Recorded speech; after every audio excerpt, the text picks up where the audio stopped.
Next topic நம்ம வந்து முதலையை பற்றி வந்து பார்க்க போகிறோம். வந்து crocodileனா முதலைன்னு அர்த்தம். crocodileனாவே முதலை, அதுதான் வந்து இந்த போயமாக கொடுத்துருக்காங்க. ஓகே, வாங்க பார்க்கலாம். இதில் வந்து என்ன சொல்கிறாங்கன்னா, how does the little crocodile improve his shining tail and pour the water of the nail on every golden scale, how cheerful he seems to grind, how neatly spreads his claws and welcomes little fishers in with gently jaws. இது author யாருன்னு பார்த்தோம்னா Lewis Carol. எப்பயுமே ஒரு poem நம்ம படிக்கிறோம்னா அது கீழே இருக்க author வந்து ரொம்ப இம்பார்ட்டன்ட். ஏன்னா ஆத்தரை பற்றின கண்டென்ட் வந்து நம்ம கொஷின்ஸில் கேட்க வாய்ப்பு அதிகம். ஸோ இந்த crocodile அப்படின்ற ஆத்தர் வந்து crocodile அப்படின்ற போயமோட ஆத்தர் யாருன்னா லீவிஸ் கரோல். இதை வந்து ஷார்ட்கட்டில் எப்படி ஞாபகம் வச்சுக்கலாம்னா crocodile இப்படி தானே வருது, க்ரோன்னு வருதா, க்ரோ கேரோல் அப்படின்னு சொல்லி ஞாபகம் வச்சுக்கலாம். நெக்ஸ்ட் இந்த டோத் அப்படின்றது ஒன்றும் கிடையாது. டோத் அப்படின்றதுக்கு மீனிங் வந்து என்னன்னு பார்த்தோம்னா தஸ் அப்படின்ற வார்த்தையோட இங்கிலீஷ் தான் வந்து டோத் அப்படின்னு சொல்கிறாங்க. How does the little crocodile, little crocodileனா எப்படி வந்து அந்த சின்ன crocodile அது இம்ப்ரூவ் பண்ணிக்குது. இம்ப்ரூவ்னா வந்து வளர்த்துக்கிறதுன்னு சொல்லுவோம்ல, நாலேஜை வளர்க்குறதா இருக்கட்டும். இந்த மாதிரி அது எப்படி வந்து அதோட ஷைனிங் டெய்ல்னா வால், இந்த வாலை வந்து அது எப்படி வளர்க்குது. And pour the water of the Nile, பூர்னா தண்ணி வந்து ஸ்ப்ரெட் பண்ணுவோம்ல, அந்த நைல் நதியில் எப்படி தண்ணியை வந்து ஸ்ப்ரெட் பண்ணுது. On every golden scale, scale means இந்த அளவு எந்த அளவு, கோல்டன் ஸ்கேல் அப்படின்னு சொல்கிறாங்க. How cheerful he seems to grind, சியர்ஃபுல்னா ஹாப்பி அப்படின்னு மீனிங். எவ்வளோ ஹாப்பியாக அது வந்து கிரைண்ட் பண்ணுதுன்னா வாயில் போட்டு மெல்லும் தெரியுமா, மெல்லுறது அசை போடுறதுன்னு சொல்லுவோம்ல, அதுதான் வந்து grind. How neatly spread his claws and welcomes little fishes with gently smiling jaws. ஜாவ்ஸ்னால் இந்த வாய்ப்பகுதி கிட்ட இருக்குல்ல அந்த ஜாப், அது வந்து எவ்வளோ ஜென்டிலாக லிட்டில் ஃபிஷர்ஸ்னு தெரியல. இப்போ மீன் வருதுன்னா அது இப்படி தானே சாப்பிடும், அதை தான் வந்து இங்கே வந்து சொல்கிறாங்க. ஓகேவா, கிளியராக போயம். இந்த போயமோட ஆத்தர் வந்து லீவிஸ் கேரோல். ஓகேங்களா. நெக்ஸ்ட் வந்து ஆத்தரை பற்றின டீட்டெயில் வந்து கொடுத்துருக்குறாங்க. ஆத்தர் வந்து ஒரு இங்கிலீஷ் ரைட்டர். லீவிஸ் கேரோல் அப்படின்றவங்க வந்து இங்கிலீஷ் ரைட்டர். இவங்க வந்து இட்டாலியன் ரைட்டரா, ஃப்ரெஞ்ச் ரைட்டரா அந்த மாதிரி கேட்க வாய்ப்பு இருக்குது. இவங்க வந்து இங்கிலீஷ் ரைட்டர், வந்து இம்பார்ட்டண்டாக ஞாபகம் வச்சுக்கோங்க. இவங்களோட ஃபேமஸ் புக் வந்து என்னன்னு சொல்லி பார்த்தோன்னா, ஃபேமஸ் புக் வந்து என்னன்னு பார்த்தோன்னா ஆலிஸ் இன் ஒண்டர்லேண்ட். இது வந்து நல்லா ஞாபகம் வச்சுக்கோங்க, ஆலிஸ் இன் ஒண்டர்லேண்ட். இது அவங்களோட ஃபேமஸ் புக். க்ளாசரி வந்து எப்பயுமே இம்பார்ட்டன்ட்னு சொல்லியிருக்கேன். இதுதான் வந்து சினானிம்ஸ் ஆண்டனிம்ஸ்க்கு வந்து கொஷின் கேட்க வாய்ப்பு இருக்குது. டோத்னா and expression of English word thus. இந்த டோத்துன்றது பழைய இங்கிலீஷ் வேர்டோட இதுதான் எக்ஸ்பிரஷன், மீன்ஸ் அந்த மாதிரி ஒரு இதுதான் அப்படின்னு, அந்த மாதிரி ஒரு வேர்டு தான் சொல்கிறாங்க டோத்னா. நெக்ஸ்ட் இம்ப்ரூவ்னா to become better than before, விட இப்போ நம்ம வந்து பெட்டராக இருக்கோம் அப்படின்றத தான் இம்ப்ரூவ்னு சொல்லுவாங்க. சியர்ஃபுல்னா ஹாப்பி, சியர் அப்னு சொல்லுவோம்ல, அதுதான் சியர்ஃபுல்னா ஹாப்பி. ஜென்ட்லினா சாஃப்ட்லி, ரொம்ப சாஃப்டாக. இப்போ ஒரு குழந்தைய வந்து நம்ம ஹேண்டில் பண்ணுறோன்னா ரொம்ப ஜென்டிலாக ஹேண்டில் பண்ணுவோம், ரொம்ப சாஃப்டாக ரொம்ப இதுவாக ஹேண்டில் பண்ணுவோம்ல, அதுதான் ஜென்ட்லி. நெக்ஸ்ட் பாருங்கள், டிட் யூ நோ டாபிக் கொடுத்துருக்காங்க. இதில் வந்து மெட்ராஸ் crocodile பேங்க் தான் one of the largest reptile zoos in the world அப்படின்னு சொல்கிறாங்க. அப்புறம் வந்து it is located at the coast east road Kovalam beach அப்படின்னு சொல்கிறாங்க. இதில் வந்து என்ன சொல்கிறாங்கன்னா, மெட்ராஸில் இருக்க முதல்ல பண்ணதான் வந்து வேர்ல்டுலே வந்து ரொம்ப லார்ஜஸ்ட் இந்த ஊர்வன ஜூ அப்படின்னு சொல்லி சொல்கிறாங்க. அது மட்டும் இல்லை, இது வந்து wild life shelter and nesting beach for olive riddles turtle. இதுக்கு முன்னாடி ஒரு டாபிக் பார்த்தோம்ல, சீ டர்ட்டில், அதில் ஆலிவ் ரிடில்ஸ் படித்தோம் பார்த்தீங்களா, அந்த டர்ட்டில் வந்து நெஸ்டிங் வந்து இங்கே தான் பண்ணுது அப்படின்னு சொல்லி சொல்கிறாங்க. இது வந்து எங்கே இருக்குன்னா ஈஸ்ட் டைரக்ஷன், ஈஸ்ட் கோஸ்ட் ரோடில் கோவலம் பீச் கேள்விப்பட்டிருப்போம், அந்த பீச் கிட்ட தான் இருக்குது அப்படின்னு சொல்கிறாங்க. இதில் வந்து என்னென்னா, இது ரைமிங் வேர்ட்ஸ் வந்து ரொம்ப ரொம்ப இம்பார்ட்டன்ட். சேம் சவுண்டு முடியணும். இங்கே கிளாஸ் ஜாஸ்ன்னு இருக்கா, அப்போ இங்கே வந்து காஸ், நெக்ஸ்ட்டு பாஸ், சவுண்டு பாருங்கள், லாஸ்ட்டில் எஸ்ன்னு முடியுது. அது மாதிரி கிரைண்ட் இன் அப்படின்னா இங்கே வந்து டின், நெக்ஸ்ட் இங்கே வந்து தின். நெக்ஸ்ட்டு பாருங்கள், crocodile நைல், ஈன்னு முடியுதுங்களா, அப்போ இங்கே என்ன இருக்குது, வைல் ஃபைல். ஓகேங்களா. நெக்ஸ்ட்டு டெய்ல் ஸ்கேலுன்னு இருக்கா, லாஸ்ட்டில் எல்எல்னு முடியுதுங்களா, அப்போ நெயில். இது ரெண்டும் வரும். இதுதான் இந்த மாதிரி ரைமிங் வேர்ட்ஸ் தான் ஒன்றும் கிடையாது. சேம் சவுண்டு, நம்ம அந்த வேர்டை ப்ரொனவுன்ஸ் பண்ணும்போது முடிகிற சவுண்டு வந்து சேமாக இருக்கும். அது பேர் தான் வந்து ரைமிங் வேர்ட்ஸ்ன்னு சொல்லுவாங்க. ஓகேங்களா. இதில் வந்து வேறு எதுவும் கிடையாது. இதில் வந்து பார்த்தோன்னா நெக்ஸ்ட்டு வந்து இந்த சப்ளிமெண்ட்ரி வந்து கொடுத்துருக்குறாங்க. இதில் வந்து இந்த ஒரு டாபிக் முடிச்சோன்னா யூனிட் 1 வந்து முடிஞ்சிச்சு. 3 டாப்பிக்குமே முடியுது. ஃப்ரெண்ட்ஷிப்னால் நமக்கு தெரியும், ஓகேங்களா, நட்பு அப்படின்னு சொல்லுவோம். ஓகேவா. இதில் வந்து என்ன சொல்லியிருக்காங்கன்னா, on a clear day December 26, 2024 the African country of Kenya a group of hippopotamus were swimming by the ocean. ஓஷன்னா அந்த பெருங்கடலில் ஒரு குரூப் ஆஃப் ஹிப்போபட்டமஸ்னால் நம்ம எல்லாருக்கும் தெரியும், இதுதான், ஓகேங்களா.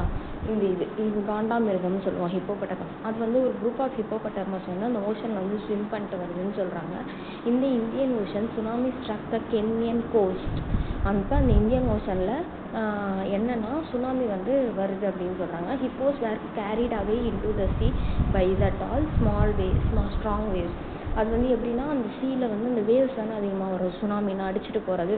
அதில் வந்து நல்லா கொஞ்சம் சேஃபாக கேரி பண்ணிக்கிறாங்க அந்த strong வேவ்ஸில். The next day people came to the beach to look at the damage. Next day வந்து people எல்லாம் வராங்க, அந்த ஓஷன் எவ்வளோ டேமேஜ் ஆயிருக்குன்றதை பார்க்கறதுக்காக வராங்க. அப்போ they could not see the group of hippos. ஏன்னா அந்த ஓஷனில் தானே அந்த ஹிப்போஸ் எல்லாமே இருக்கும். அப்போ வந்து அங்கே காண்டாமிருக கூட்டமே அந்த கேங்கே எதுவுமே இல்லை. அப்போ வந்து என்ன பார்க்குறாங்கன்னா, ஒரே ஒரு பேபி ஹிப்போ மட்டும் ராக்குன்னா ஒரு பாறை, அந்த பாறை மேலே வந்து படுத்திருக்கிற மாதிரி ஒரு பேபி ஹிப்போ மட்டும் பார்க்குறாங்க. Number of people came down the beach to rescue the baby hippo but it was not easy. ஏன்னா ஒரு குரூப் ஆஃப் பீப்புள் வந்து அந்த பேபி ஹிப்போவை காப்பாற்றலான்னு இறங்குறாங்க. ஆனால் அது வந்து அவ்வளோ பாசிபிள் இல்லை. ஏன்னு சொல்லி பார்த்தோன்னா, அந்த பேபி ஹிப்போ வந்து எவ்வளோ வெயிட் இருக்குன்னா 600 pounds, அப்படி இல்லைன்னா 270 கிலோ இருக்குமா. அதை வந்து ஈஸியாக வந்து கேரி பண்ணி காப்பாற்றுறது ரொம்ப கஷ்டமா. அது மட்டும் இல்லாமல் அது ரொம்ப டயர்டாக இருந்துச்சான், பயந்து இருந்துச்சான், ரொம்ப பசியாக வேற இருந்துச்சான், frightened and hungry. So he kept running away and rushing at the people. He was fast and slippery and was not easy to catch. அது வந்து என்ன பண்ணுறச்சுன்னா அந்த கூட்டத்தை விட்டு தப்பிச்சு ஓடிடுச்சு. அதை வந்து யாராலையும் கேட்ச் பண்ண முடியலன்னு சொல்கிறாங்க. They used ropes, nets, boats and cars but they were able to catch him. Only a man called Owen wrestled the baby hippo to the ground. அப்போ வந்து அந்த பேபி ஹிப்போ பிடிக்கிறதுக்கு என்னென்ன யூஸ் பண்ணுறாங்கன்னு சொல்லி பார்த்தோன்னா, ரோப்ஸ் யூஸ் பண்ணுறாங்க, nets use பண்ணுறாங்க, போட்டு, கார் எல்லாமே யூஸ் பண்ணுறாங்க. ஆனால் வந்து ஒரே ஒருத்தரால் மட்டும்தான் அந்த பேபி ஹிப்போவை பிடிக்க முடியுது. அவர் யாருன்னா ஓவன் அவர் பேர், அவர் தான் வந்து பிடிக்கிறாரு. So they called the baby Owen. அதனால் அந்த அந்த ஹிப்போவோட பேர் என்ன வச்சுட்டாங்கன்னா பேபி ஓவன் அப்படின்னு சொல்லி வச்சுட்டாங்க. அப்போ இந்த ஓவனை வந்து எங்கே கூப்பிட்டு போகிறாங்கன்னா வைல்ட் லைஃப் சாங்சுவரி, அந்த காடு இது இருக்கும்ல, வைல்ட் லைஃப் சாங்சுவரின்னா எப்படி சொல்கிறது, ஃபாரஸ்ட் இருக்கும்ல, வைல்டு அனிமல்ஸ்க்கான ஃபாரஸ்ட்டு. டொமஸ்டிக் அனிமல்ஸ், வைல்டு அனிமல்ஸ்னு 2 இருக்கும். டொமஸ்டிக் அனிமல்னால் இந்த கேட்டு, டாகு இதெல்லாம் வந்து நம்ம வீட்டில் வளர்க்கலாம். இதெல்லாம் வந்து டொமஸ்டிக் அனிமல்ஸ். வைல்டு அனிமல்ஸ்னால் அதை காட்டில் மட்டும்தான் வச்சு வளர்க்க முடியும், அதுதான் வைல்டு அனிமல்ஸ். அந்த மாதிரி காட்டோட சாங்சுவரிக்கு வந்து வைல்ட் லைஃப் சாங்சுவரிக்கு தூக்கிட்டு போகிறாங்க. Everyone thought he could be well looked after that but Owen was not happy at all. எல்லாருமே என்ன நினைக்கிறாங்கன்னா அந்த ஓவன் அங்கே போன அப்புறம் ரொம்ப ஹாப்பியாக இருக்கும். ஓவன் மீன்ஸ் அந்த ஹிப்போவோட நேம் தான் ஓவன். அங்கே போன அப்புறம் அது ஹாப்பியாக இருக்கும்னு சொல்கிறாங்க. ஆனால் அந்த ஓவன் வந்து ஹாப்பியாக இல்லை அப்படின்னு சொல்கிறாங்க. ஏன்னா he was tired and very ஃப்ரைட்டன்னா பயப்படுறது, ரொம்ப டயர்டாக இருக்கான். As soon as he reached the sanctuary, he saw a large greenish tortoise. அங்கே போன அப்புறம் ஒரு பெரிய க்ரீன் கலரில் ஒரு டாட்டாய்ஸ், பெரிய டாட்டாய்ஸ் பார்க்குறாங்க. It looked like a bit like his mother. அப்போ அந்த ஹிப்போ வந்து ரொம்ப குட்டி, சின்ன ஹிப்போ தானே, அது கண்ணுக்கு வந்து எப்படி தெரியுதுன்னா அந்த டாட்டாய்ஸ் அதோட அம்மா மாதிரி தெரியுது, மதர் மாதிரி தெரியுது. He ran to the creature and hid பிகேன். அதனால் இந்த ஹிப்போ உடனே ஓடி போய் என்ன பண்ணுதுன்னா அந்த ஆமைக்கு வந்து பின்னாடி போய் ஒளிஞ்சிக்குது. அப்புறம் வந்து just like A baby hippo would height behind it's mother. எப்படின்னா ஒரு அம்மா ஹிப்போ வந்து ஒரு பேபி ஹிப்போ வந்து எப்படி மறைச்சி பாதுகாக்குமோ அந்த மாதிரி இது வந்து போய் அந்த டாட்டாய்ஸ் பின்னாடி இதுவாகவே போய் ஹைட் பண்ணிக்குது. ஹைட் மீன்ஸ் ஒளிஞ்சிக்குது அப்படின்னு சொல்லி சொல்கிறாங்க. The animal he chose was 130 years old giant tortoise called Mizzy. அந்த டாட்டாய்ஸோட நேம் என்னென்னா மிஸி. அது வந்து எவ்வளோ வருஷம் ஓல்டுன்னு பார்த்தோன்னா 130 வருஷம் ஓல்டாமா. ஜெயின்ட்னா ரொம்ப பெருசாக இருக்கும்ல, பார்க்கவே பெருசாக இருக்குது. 130 வருஷம் வந்து ஓல்டு அப்படின்னு சொல்கிறாங்க.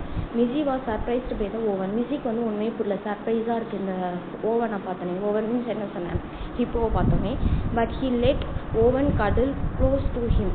Soon the two of them became friends. சீக்கிரமாக அவங்க ரெண்டு என்ன ஆயிடுச்சுன்னா ஃப்ரெண்ட்ஸ் ஆயிடுச்சு. ஓகேவா. நெக்ஸ்ட்டு வந்து at first Owen did not know what to eat and how to eat. First வந்து அது பேபி ஹிப்போன்றனால அதுக்கு வந்து என்ன பண்ண தெரியலனா என்ன சாப்பிடணும் எப்படி சாப்பிடணும் அதுக்கு வந்து எதுவுமே தெரிய மாட்டுது. But he followed Missy and started copying him just as he done with his mother. அதனால் அது என்ன பண்ணுதுன்னா மிஸ்ஸினா என்ன, அந்த டாட்டாய்ஸ் இருக்குல்ல அந்த பெரிய ஆமை, அந்த ஆமையை பார்த்து இது கற்றுக்குது. அது எப்படி இருக்குது, அது எப்படி சாப்பிடுது, அது எப்படி இருக்குன்னு. ஏன்னா அதை தானே இந்த அம்மாவாக பார்க்குது. இப்போ ஒரு குழந்தைக்கு ஒரு அம்மா தானே சொல்லி தருவாங்க எப்படி சாப்பிட்ணும் எப்படி இருக்கணும் அப்படின்ட்டு. அந்த மாதிரி இது வந்து இதுவாகவே அந்த மிஸ்ஸியை பார்த்து எல்லாத்தையும் கற்றுக்குது. நெக்ஸ்ட்டு வந்து Missy taught Owen to eat the leaves grasses and things that eat. அப்போ வந்து மிஸ்ஸி வந்து என்ன சொல்லி தருதுன்னா அந்த லீவ்ஸ் எல்லாம் எப்படி சாப்பிடணும், லீவ்ஸ் மீன்ஸ் இலை, அந்த புல் கிராஸஸ்லாம் எப்படி சாப்பிட்ணும், அப்புறம் வந்து எந்தெந்த திங்ஸ் எல்லாம் சாப்பிட்ணும் அப்படின்னு சொல்லி மிஸ்ஸி வந்து ஓவனுக்கு வந்து சொல்லி தருது. The two became good friends and walk around them together, swim together, sleep together and eat together. இவங்க 2 பேரும் என்னவாயிட்டாங்கன்னா ஃப்ரெண்ட்ஸ் ஆகிட்டாங்க. ஒன்றாவே சாப்பிட்றாங்க, ஒன்றாவே தூங்குறாங்க, ஒன்றாவே ஸ்விம் பண்ணுறாங்க, அந்த மாதிரி எல்லாமே ஒன்றாவே இருக்கிறாங்க. Soon they learned to teach each other what they wanted to do. சீக்கிரமாக மிஸ்ஸியும் இவங்க என்ன பண்ணுறாங்கன்னா கற்றுக்குறாங்க நமக்கு என்ன வேணும், நம்ம என்ன செஞ்சுக்கணும் அப்படின்றத இவங்க 2 பேருமே கற்றுக்குறாங்க. நெக்ஸ்ட் வந்து இதான் லாஸ்ட் பேரா. த friendship astonished the people in the wild park. அங்கே இருக்கவங்க எல்லாருக்கும் வந்து ஒரு வித்தியாசமாக இருக்குது இவங்களோட friendship. It was unusual for mammal and reptile to bond became friends. ஏன்னா டாட்டாய்ஸ் வந்து ரெப்டைல் மீன்ஸ் ஊர்ந்து போகிறது, மேமல் மீன்ஸ் பெரிய அனிமல், ஹிப்போ வந்து நடந்து போகிறது. இது 2 எப்படி ஃப்ரெண்டாக இருக்குது, இதுங்களுக்கு வந்து எப்படி இப்படி ஒரு பாண்ட் இருக்குன்றது அந்த வைல்ட் லைஃப் பார்க்குக்கு வரவங்க எல்லாருக்குமே வந்து ஒரு புதுமையான அனுபவமாக இருக்குன்னு வச்சுக்கோங்க. But that was happened. Owen lost his mother and adopted a giant tortoise to learn to survive. The two of them became quite famous as lots of news channels spoke about them. Even today you will get lot of videos which show you a story of Owen and Missy on the internet. இது வந்து ஒரு original story மாதிரி இவங்க சொல்கிறாங்க. இதை பற்றின நிறையா வந்து புக்கில் எழுதுனாங்களாம், அப்புறம் வந்து நிறையா வீடியோஸ் வந்து எடுத்தாங்க நியூஸ் சேனலில், இதை பற்றி நிறையா பேசினாங்க அப்படின்னு சொல்கிறாங்க.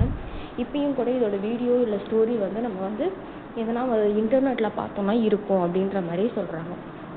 இவ்வளோ தான் இதோட முடிஞ்சிச்சு. நெக்ஸ்ட்டு பாருங்கள், இப்போ வந்து இதில் வந்து கரெக்ட் ஆன்சர் கேட்குறாங்க. Baby hippo was named after the rescuer வந்து ரெஸ்கியூயர் கிடையாது,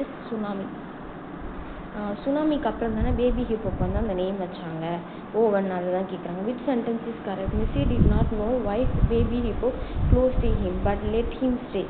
மிஸ்ஸி let Owen close from course but he did not like it. இதில் வந்து ஃபஸ்ட்டு சென்டென்ஸ் தான் வந்து correct. Why did Missy teach Owen in the wild life sanctuary park? What did என்ன சொல்லி கொடுத்துச்சு? To eat, சாப்பிட்றதுக்கு சொல்லி கொடுத்து. நெக்ஸ்ட்டு வந்து பார்த்தோம்னா இந்த மாதிரி ஒரு பேசேஜ் கொடுத்து நம்ம டைமை வந்து எலாபரேட் பண்ணுறதுக்கு ட்ரை பண்ணுவாங்க. இதை படித்து இதுலேருந்து ஆன்சர் எடுத்து இங்கே வந்து எழுத சொல்லுவாங்க. ஒன்றும் கிடையாது, இதோட ஆன்சர்ஸ் எல்லாமே இங்கே தான் இருக்கும். இப்போ வந்து ஹூ இஸ் மிஸ்ஸி அப்படின்னு கேட்குறாங்கன்னு வச்சுக்கோங்க. இதில் நம்ம முன்னாடி பார்த்த டாபிக் எல்லாமே இதில் இருக்கும். இதில் வந்து இது நம்ம ஆன்சர் எடுத்து எழுதுனா போதும். நெக்ஸ்ட்டு வந்து இது வந்து பார்த்தோம்னா ரீஅரேஞ்ச் த ஆர்டர். இதை வந்து ஆர்டர் வந்து அரேஞ்ச் பண்ண சொல்லுவாங்க. ஃபஸ்ட்டு எது, செகண்ட் எது அப்படின்னு கேட்குறாங்க. இப்போ பாருங்கள், இது ஃபஸ்ட்டு எல்லாத்தையும் படிச்சிருங்க. எதுக்கப்புறம் எது நடந்துச்சு அப்படின்றது இந்த ஸ்டோரி உங்களுக்கு நான் சொன்னேன் பார்த்தீங்களா, அதை ஞாபகம் வச்சு நீங்கள் வந்து அரேஞ்ச் பண்ணணும். Owen was taken to a wildlife sanctuary. Owen and Missy became good friends. The villagers in Kenya struggled to rescue the hippo. Owen was separated from his family by a tsunami in 2004. Owen meets 130 years old tortoise named Missy. Young man named Owen helped the catch of hippo and it was இது வந்து இப்படி சொல்கிறாங்க. First இதுதான் வரும். Oven வந்து separated from his family. அப்புறம் வந்து villages வந்து இதை வந்து என்ன பண்ணுவாங்க, ரெஸ்கியூ பண்ணுவாங்க. அப்புறம் அவர் வந்து என்ன பண்ணுவார், நேம் வைப்பார். ஓவனை வந்து எங்கே எடுத்துகிட்டு போவாங்க, இல்லை வைல்ட் லைஃப் சாங்சுவரி எடுத்துகிட்டு போவாங்க. அப்போ வந்து அது என்ன பண்ணும், ஒரு டார்டாய்ஸ் வந்து பார்க்கும். அதையும் இது என்ன பண்ணுறோம், ஃப்ரெண்ட்ஸ் ஆகிடும். இதுதான் இதுக்கு ஒன்றும் இல்லை. ஸ்டோரியை நீங்கள் நல்லா கேட்டிங்கன்னா அதை வச்சு நீங்கள் இதை வந்து அரேஞ்ச் பண்ணிக்கலாம். ஸ்டோரி தெரியாமல் இதை உங்களால் அரேஞ்ச் பண்ணவே முடியாது.